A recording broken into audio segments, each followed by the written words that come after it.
the first time we started on the air, we were really a gothic, and the show was kind of a velvet drapey and sagging under its gothic weight. And one day I got a script, and I read it, and there was a character in it walking down the stairs that I knew was dead, and there was nobody in the room. So I said, this must be a ghost. And I called Dan and I said, Dan, are we going supernatural? And he said, yes. That's how I found out that it was supernatural. That was a big step to take, because I think at that time, although I had never done a soap before, I think at that time soaps were very earnest, very real, and it took a lot of courage for Dan to do this, I think. The show, in my memory, didn't really take off with the audience until we got the vampire story going. It was much better. The ratings rose immediately when we became supernatural. But the fanaticism and the love and the hunger of the audience for this show didn't really begin, I think, until we got the vampire story going. And once that started to go, I mean, Dan and the writers went with it, because that was the thing that was drawing the audience, and it just possessed everybody. I mean, Bob Kober told me that he went to Bermuda on vacation once, and it was 6 o'clock. He couldn't get a cab, and he didn't know why. And the cab driver told him, well, everybody's watching Dark Shadows. I think one of the things that made it work was that we took it all very seriously. We did not feel that it was campy. To us, it was very real, and everything that happened, the actors took seriously, and so did we, the whole production staff. Of course, a lot of the funny moments involved Jonathan's teeth.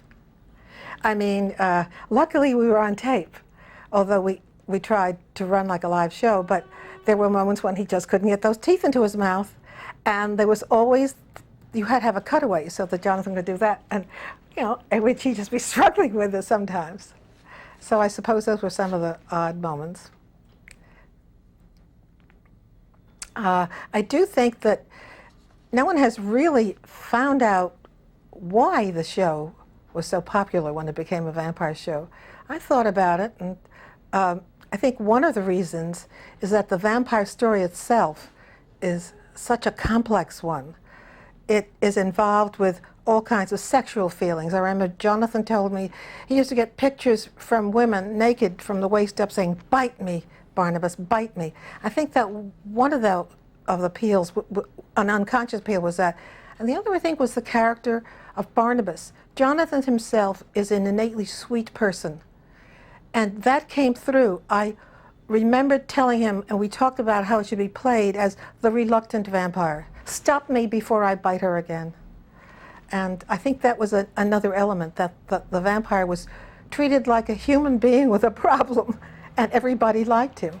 Joan Bennett has left me with nothing but wonderful memories. I just wish that she could be with us now to tell us her impressions of the show, but my impressions of her are only good. I remember the first day of rehearsal, I was kind of excited about working with a star like Joan Bennett, because in her time she had been a really big star. But she was so down to earth. She was so unstar-like in her behavior toward us. She was so real that we quickly lost any feeling we had about being self-conscious.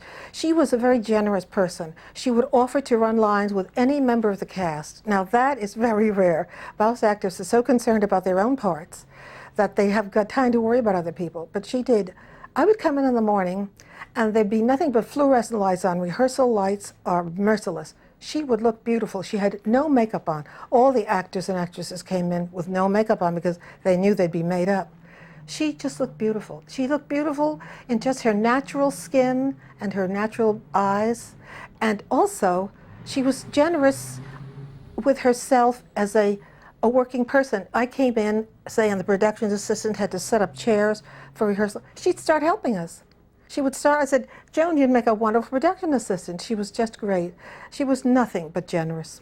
The critical thing was the technical ability to do the stuff and at the same time make it look spontaneous, real, and effortless. And it was very hard to do then because, for example, if we had something done on chroma key, which was endless but difficult, but we did enormously difficult things like, as I say, having a hand, just a hand, follow an actor, or a jury trial where people walked in and they had no heads. I mean, and we did this all, and we had to figure out how to do it.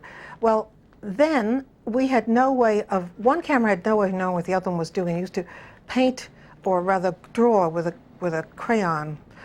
We would draw the picture that one camera had on another. It was very difficult to maintain size ratio of the hand to the actor that was following it. Today, we can punch one camera's picture in another. It's a cinch. It's no problem at all. And we use keying instead of chroma keying, which we could use any color. Now, one of the things we could do on that show were things that we, like the technical people will help us with. The writers decided they want flames shooting out of the eyes of the witch. Wonderful. Our job was to do it. The technical director, Jake Lopatkin, said, let's put black light in her eyes. In other words, don't light up her eyes, make them black. And then on another camera, we had flames, and we would put the flames, key the flames in through her eyes. And it was wonderful, but the technical crew was very helpful too. So everybody threw ideas into the pot, and those meetings were very crucial, very, very crucial. And they were like 2-3 hours long. The series was so popular with the young audience that my husband, who was examining eyes in his office in Kew Gardens Hills, told me that the kids would get off the bus stop closest to the nearest kid's house so they could get home in time to watch Dark Shadows. They would all rush pell-mell into there to watch it. And he was just amazed when he saw it a few times. He couldn't understand. I said, you have to watch it all the time to be engrossed in it. And then once you watch it, you're hooked. There's no way to leave it.